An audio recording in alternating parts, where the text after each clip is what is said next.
ওরে শালা কি মালে চলো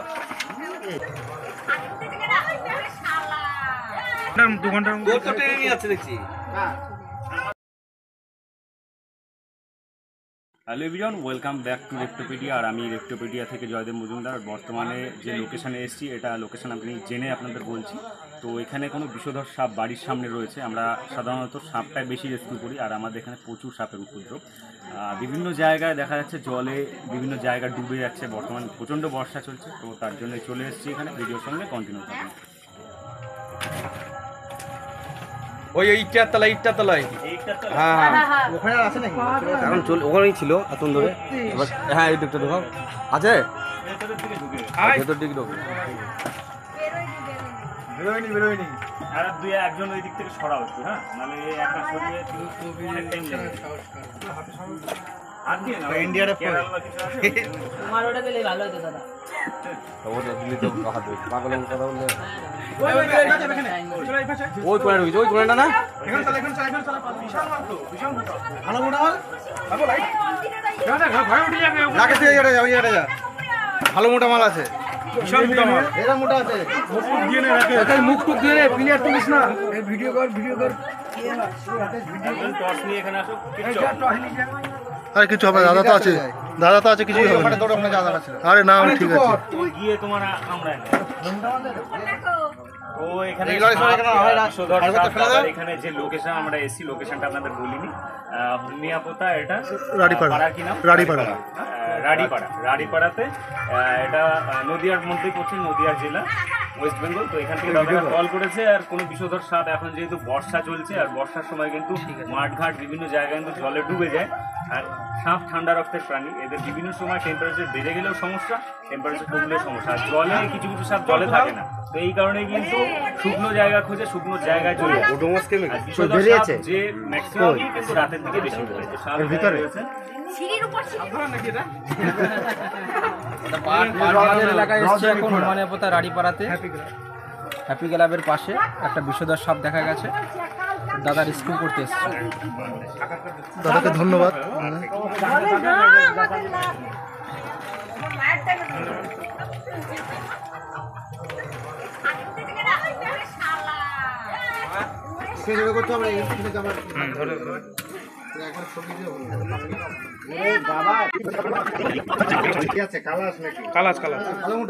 সেই মাল। আগের ভিডিওতে অনেকে জানতে চেয়েছিলেন যে কালাজ কামড়ালে প্রিভেনশন কি নেবেন। প্রিভেনশনের কিছু না, আগে হসপিটালের চিন্তা করবেন, অন্য কোথাও না। কারণ কালাজ কামড়ালে ম্যাক্সিমামই ছোট কালাচই কামড়ায়, বাইট কেসগুলো হয় যেগুলো, যার কারণে কালাচের দাঁত ছোট হওয়ার কারণে কিন্তু বুঝতে পারে না ম্যাক্সিমাম মানুষ। আর হ্যাঁ, প্রি সাইনাপটিক ভেনম থাকার জন্য কিন্তু টের পাওয়া যায় না দাঁত ছোট।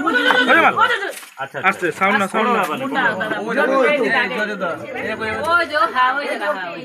পালিয়ে যাবে কিন্তু যদি ওই দিক দিয়ে চলে না যায়।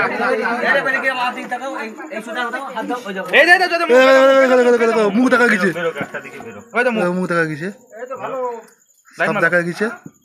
ওই যে মুখ পেছিয়ে গেছে মাল, ঢুকে গেছে।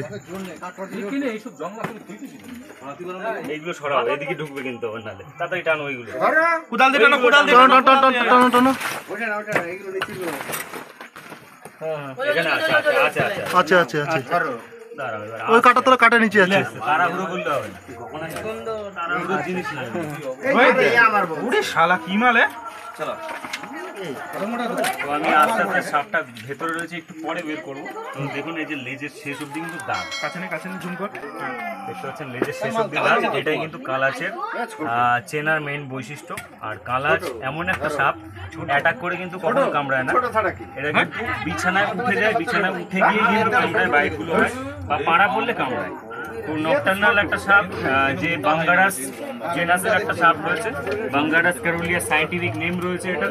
আর সাইনাপটিক ভেনম রয়েছে, সাইনাপটিক নিউরোটক্সিন। তো এই কারণেই কিন্তু বিভিন্ন সময় এদের বাইট টের পাওয়া যায় না।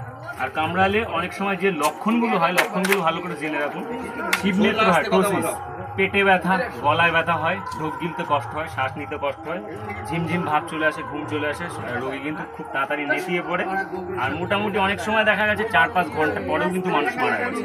তো খুব তাড়াতাড়ি কিন্তু মারা যায় না কালাজিৎ কামড়ে। টাইম দেয় হ্যাঁ, অনেক তো টাইমটা কতক্ষণ দেবে টাইম? 1 ঘন্টা 2 ঘন্টার আমার তো টানবে, ওর কমজোর। এই জন্য বস্তা ফাটিয়ে ফেলে, এই জন্য বুঝলে বিশাল ফাটিয়ে ফেলে এরা, বললাম না। ভালো বস্তা দাও, ভালো ওটা ওই যে মাথায় এখানে। এই তো মাথা, এই তো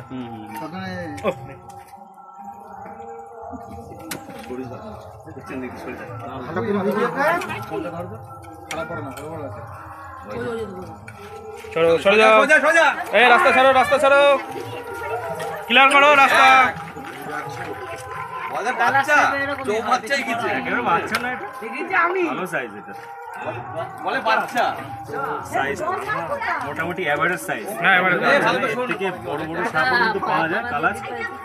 আরও একটা সাপ কদিন আগে পেয়েছি যেটা অনেকটা বড় কালাজ। কালাচের কিন্তু মাথার এখানে কিন্তু কোনো দাগ নেই। মাথার পেছনে দেখবেন খানিকটা গ্যাপ, কোনো দাগ নেই মাথায়। আর ঘরচিতের কিন্তু মাথায় দাগ থাকে।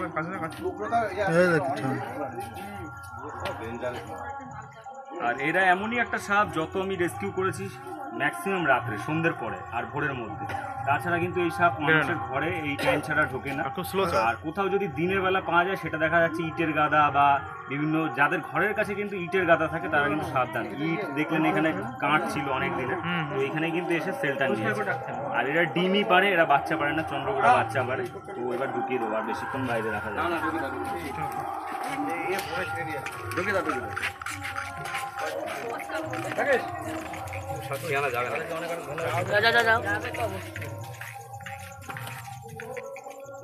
দড়ি দাও,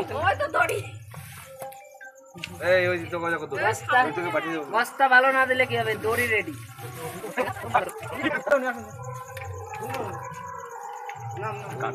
এই দড়ি বস্তায় আমি রেখেছি, তো আমার চেষ্টা করতে হবে অন্য কিছু বাড়িতে নিয়ে ট্রান্সফার করতে সাপটাকে।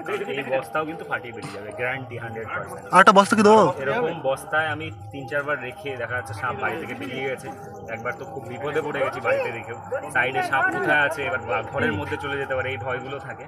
তো সাপ অ্যাকচুয়ালি বাঁচানোর জন্য আমরা চেষ্টা করি এই কারণেই যে আমাদের যদি বাঁচতে হয় জীব বৈচিত্র্য কিন্তু টিকিয়ে রাখতে হবে, সেটা আমরা অনেকেই বুঝি না। শাখামুটি সাপ যেটা বর্তমানে বিভিন্ন জায়গায় ছাড়া হচ্ছে, দেখতে পাচ্ছেন আপনারা, চাকদার কাছেও শাখামুটি ফরেস্ট ডিপার্টমেন্টের থেকে ছাড়া হয়েছে। এই কারণেই যে কালাচ, চন্দ্রকোড়া এই সাপগুলো ব্যালেন্স থাকে।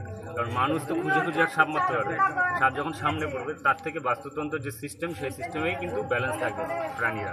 তো এই কারণেই এটা করা হচ্ছে।